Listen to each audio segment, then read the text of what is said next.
So the Libin Cardiovascular Institute is really a partnership between Alberta Health Services and the University of Calgary. We really focus on delivery of cardiovascular care, but more importantly, research and education with our 175 members. The Libin Institute members have been recognized now as being national leaders. They've kind of set the standards in the country, both through publications and in speech delivery. The Institute does a variety of things, including treatment of people who have established disease, researching best care for those individuals, but also how to prevent cardiovascular disease. It's still the leading cause of death in Canada. What we do is try to take global best practices and bring them to Alberta, and we try to take Alberta best practices and bring them globally. Most individuals will be touched by heart disease at some point in their life. We can do a lot to reduce the risk even further down the road, and innovation and technology will allow us to do great things in the future. I think if you're going to have a heart attack, you want to be in Calgary. So the Libin Cardiovascular Institute has a number of priorities. Advanced heart failure, mechanical problems of the heart, and this can result from congenital heart disease, children that are born with it, valvular heart disease, or individuals that have problems with the way that the heart muscle functions.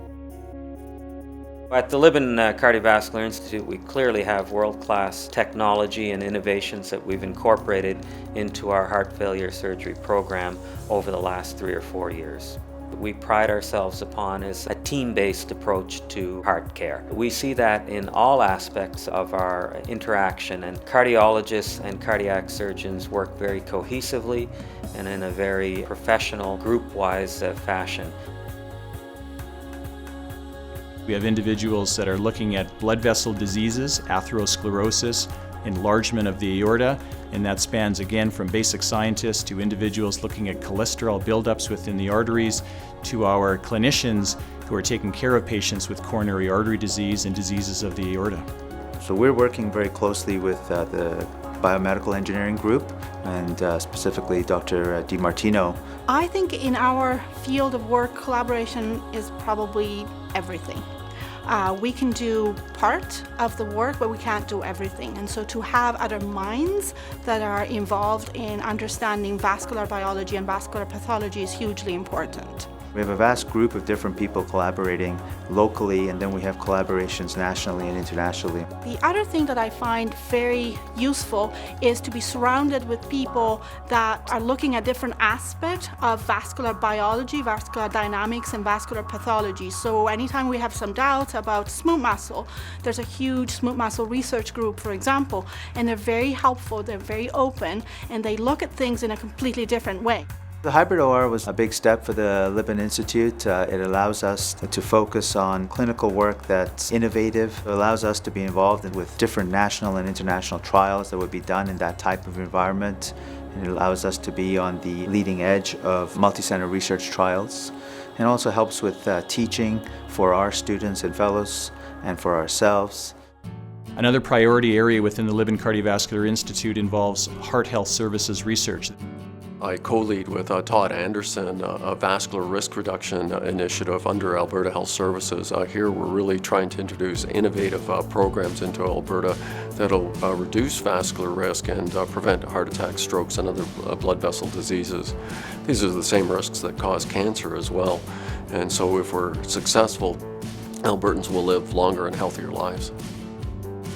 Cardiac electrophysiology group at the Libin Institute has a worldwide reputation. A number of the people in the group are well known throughout the world, both for their participation in novel research that has changed the way that we manage cardiac arrhythmias.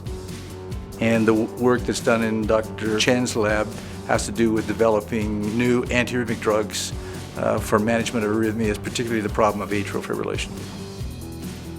There's many factors that contribute to the development of cardiac arrhythmias, like genetics. A common mechanism that leads to cardiac arrhythmia is calcium overload. So when the calcium is too high, it causes the heart to contract spontaneously. And that's one of the major focus of our lab, to understand how calcium overload actually can cause that. Every day we're actually very excited about our research because we think that by hard work, one day we should be able to discover the intricate mechanism of how things work and how disease evolves. And I think that day is not that far away.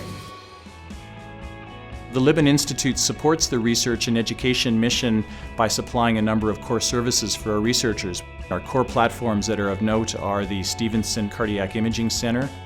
The center developed into a center of international renown in the imaging of the heart. Over the last few years, Dr. James White has taken over this center and has done an outstanding job. One particular new development that I think highlights the importance of this center is what is called a cardiac oncology initiative that helps image the heart of patients undergoing treatment for cancer. One of our platforms is the Moselle Family Analysis Core Laboratory, which allows our researchers access to PhD-level trained statisticians to help them make their research even better by providing great statistical and epidemiological support. We also supply our researchers with core facilities such as histopathology for our basic researchers to look at tissue samples.